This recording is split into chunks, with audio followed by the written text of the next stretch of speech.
Assalamualaikum warahmatullahi wabarakatuh. Saya barusan nama PRW ngitung-ngitung ada 100 orang yang hadir di sini. Tapi barusan saya mendengar yang nyambut salam saya cuma 20 orang. Saya hukumnya sunnah menyampaikan salam. Ibu-ibu siapa saja yang mendengar hukumnya wajib menjawab. Assalamualaikum warahmatullahi wabarakatuh. Masya Allah. Saya mendengar lagi sepertinya ada 300 yang menjawab salam saya. Insya Allah ada malaikat-malaikat menjawab salam kita semuanya. Amin. Alhamdulillah. Alhamdulillah nahmaduhu wa nasta'inuhu wa nastaghfiruh. Wa na'udzu billahi min shururi anfusina wa min sayyiati a'malina. Suatu acara yang sangat mulia, yakni santunan kepada anak yatim piatu. Alhamdulillah ya, pada saat ini kita bersama-sama anak yatim. Tapi saya kelihatannya nggak panjang nih untuk menyampaikan tausiah, karena tadi Pak RW sudah menyambut semuanya nih, mengenai anak yatim, mengenai apa sudah disampaikan oleh beliau. Tetapi yang jelas kita bersyukur bahwa pada pagi hari ini ada anak-anak yatim. Aminnya anak-anak yatim, pintu-pintu lagi dibuka oleh Allah Subhanahu Wa Taala. Dia mendengar doa kita semua yang ada di sini. Insya Allah hajat kita dikabulkan oleh Allah Subhanahu Wa Taala. Doa kita dikabulkan oleh Allah Subhanahu Wa Taala. Karena anak-anak yatim disayang oleh Rasulullah Sallallahu Alaihi Wasallam, baginda Nabi Muhammad. Rasulullah Sallallahu Alaihi Wasallam telah bersabda dalam hadisnya, "Ana wa kafilul yatim fil jannah hakadha." Aku cinta kepada anak yatim, kata Rasulullah. Siapa di antara hamba-hambaku yang menyenangi anak yatim, menyantuni anak yatim, menyayangi anak yatim, dia bersama aku di surga sambil merentangkan jari telunjuk dan jari tengahnya. Begitu luar biasa. Rasulullah tidak pernah bilang haji bersama aku di surga, puasa bersama aku di surga, tapi lempengan anak yatim, kata Rasulullah, dia bersama aku di surga. Maka luar biasa pada hari ini, insya Allah dia berkah mulia dari Allah Subhanahu Wa Taala. Pak Didik yang saya hormati, beliau saya kenal udah 20 tahun yang lalu. Beliau memang senang ya untuk bersedekah, untuk berbakti, berbagi sosial ya. Masjid Al-Mukhlisin salah satunya ada yang ditanam ya oleh beliau, sedekahnya alhamdulillah sampai sekarang berkah. Maka oleh karenanya Bapak Ibu dan saudara sekalian, kembali anak yatim adalah saudara kita. Dia orang-orang tuanya yang telah berpulang ke rahmatullah adalah muslim, beragama Islam. Innamal mu'minuna ikhwatun. Seorang mukmin yang satu dengan yang lainnya adalah bersaudara. Saudara Islam itu bukan dari kakek kita, dari nenek kita, dari ibu kita, tetapi kalau dia muslim, dia saudara kita. Harus kita bantu, kita tolong. Kita ada keluasan rezeki untuk membantu sekolahnya, kita ada keluasan rezeki untuk membantu makannya. Mari kita sampaikan, dan tidak akan berkurang rezeki kita, akan tambah lebih dari Allah Subhanahu Wa Taala.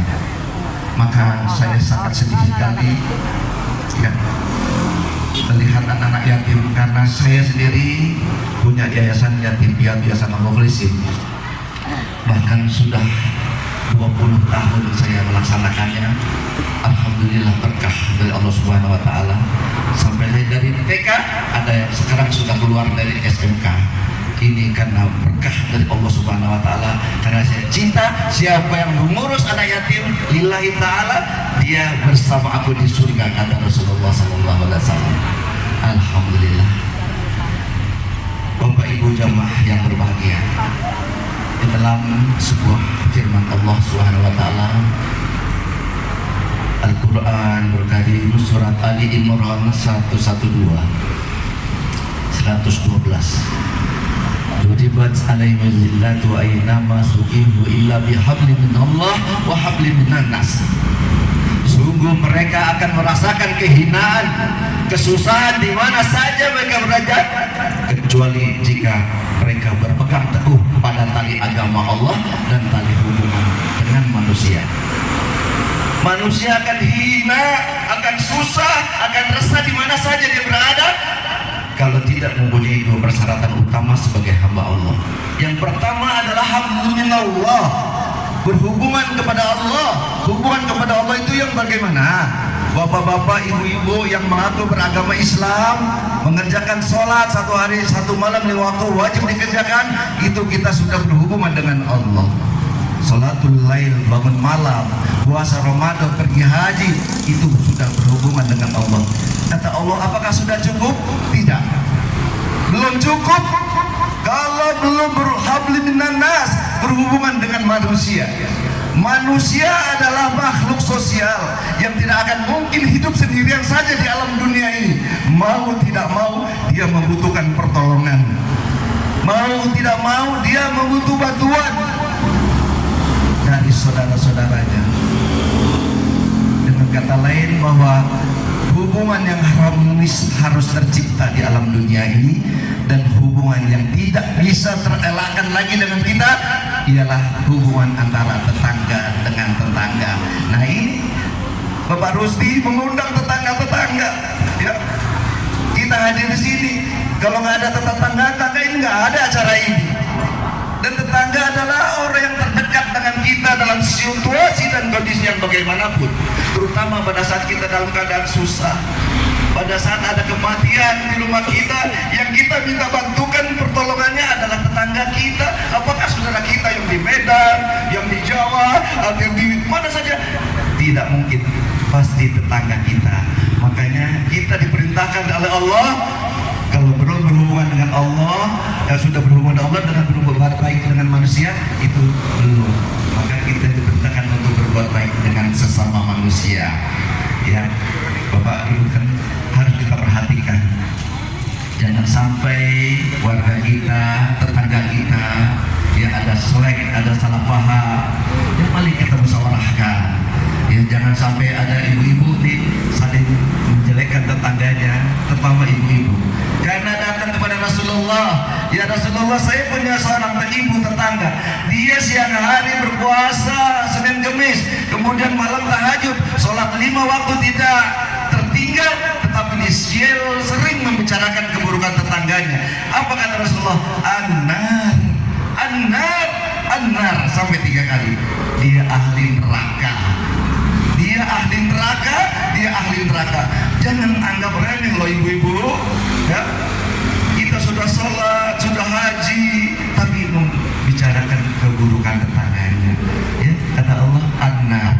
Maka oleh karenanya, mari kita jaga agar kita kembali kepada Allah dalam keadaan, ya, husnul khotimah. Bapak Ibu yang berbahagia, kembali kepada anak yatim. Pernah Nabi Ibrahim kedatangan seorang pemuda. Pada saat itu sore hari kedatangan seorang pemuda. Kemudian berbarengan dengan itu datang malaikatul maut. Ya Ibrahim, siapa anak muda yang tadi itu? Nabi Ibrahim menjawab kepada malaikat, dia adalah murid aku, yang menyampaikan bahwa besok pagi dia akan melaksanakan pernikahannya. Kemudian malaikat menjawab,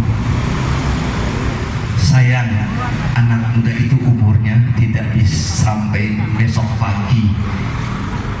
Kemudian malaikat Ibrahim bertanya, apakah benar malaikat? Iya, sudah tercatat bahwa anak muda itu tidak sampai umurnya besok pagi. Kemudian malaikat berlalu Sampai-sampai Nabi Ibrahim hampir saja menyampaikan kepada anak muda itu mengenai kematiannya. Namun Nabi Ibrahim beranggapan bahwa kematian itu adalah rahasia Allah. Maka dia tidak menyampaikan. Kenapa? Besok pagi anak muda itu masih hidup dan melaksanakan pernikahannya hari demi hari, tahun demi tahun, sampai 70 tahun anak muda itu panjang umurnya. Kemudian 70 tahun kemudian ketemu dengan malaikat. Ya malaikat, pada saat itu engkau menyatakan bahwa anak muda itu besok pagi tahun yang lalu sudah meninggal dunia. Kenapa rahasianya? Anak muda itu panjang umurnya karena sedekah 7 dinar. Setiap 1 dinar Allah panjangkan umurnya 10 tahun sampai 70 tahun baru dicabut nyawanya oleh Allah Subhanahu wa taala. Maka orang yang bersedekah itu bisa panjang umur. Ya. Itu ada sejarahnya, keterangannya. Banyaklah bersedekah. Maka Bapak didik, berlomba-lomba, fastabiqul khairat, berlomba dalam kebaikan, cinta kepada anak yatim, sedekah kepada fakir miskin, sedekah pada anak yatim. Insya Allah kita semua yang di sini yang rajin sedekah akan dipanjangkan umurnya oleh Allah Subhanahu wa taala. Ya Allah, saya ingin nih bapak-bapak yang ada di sini, ibu-ibu hadirin, tolong pelihara keimanan dan keislaman kita. Sayang, itulah harta yang paling berharga untuk diri kita yang sudah ditakdirkan menjadi agama Islam. Tolong jaga sholatnya, jangan ditinggalkan 5 waktunya, ya, jangan ditinggalkan. Ini banyak, maaf, KTP agama Islam besok begitu dia sehari-hari tidak melaksanakan ibadah secara agama Islam 5 waktu. Pada saat meninggal dunia minta disolatkan secara agama Islam. Ini ustaz-ustaz juga bingung, ya. Jangan sampai. Tolong pelihara. Kalau sudah diislamkan, ditakdirkan jadi Islam, syukuri nikmat Allah ini. Rezeki yang Allah berikan kepada kita begitu banyak, tidak sanggup kita membalasnya. Cuma kita diperintahkan untuk beribadah kepada Allah, sholat kepada Allah, berbuat baik kepada sesama, berbuat baik kepada tetangga. Cuma itu yang diperintahkan. Kemudian kita bersyukur, ya Allah terima kasih atas nikmat yang Kau berikan. La in syakartum la azidannakum wa la in kafartum inna adzabi lasadid. Jika kamu bersyukur atas nikmatku, pasti akan aku tambah. Pasti akan aku tambah, kata Allah.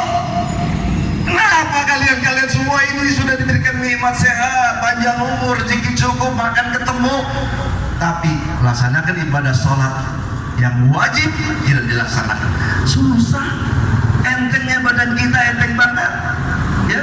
Pada melaksanakan sholat bagian melanasan, ya, barbel berat banget bisa diangkat, tapi melaksanakan sholat sangat berat. Itu karena tidak ada usaha dan usaha.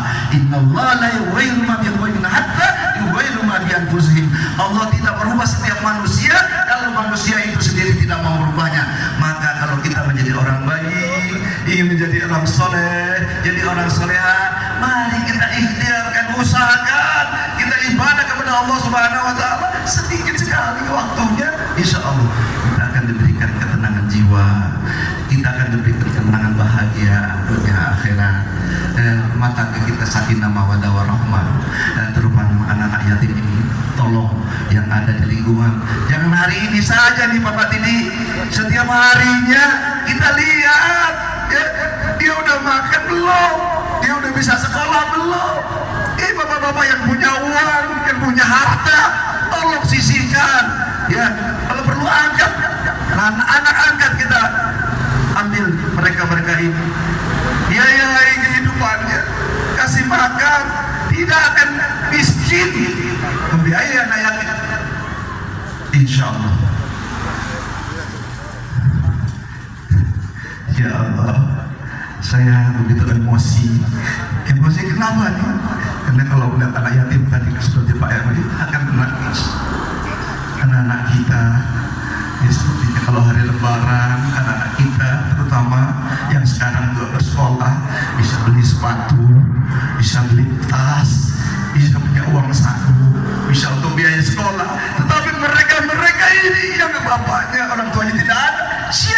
harus memperhatikan kita ini yang saya katakan tadi, nama mu'minina ikhwatun, saudara kita dia. Tolong perhatikan, dia saudara kita. Mudah-mudahan bapak-bapak yang punya kelebihan rezeki, ya, tidak mesti harus ada kegiatan ini. Setiap hari tengok ini RT berapa, anaknya siapa, sisihkan rezekinya, ya 100, 200, ya, cukup membantu. Kalau orang banyak dikumpulkan, insya Allah mereka akan terbantu. Kita doakan semoga anak-anak kita, terutama anak yatim piatu ya, semoga jadi anak yang soleh, anak yang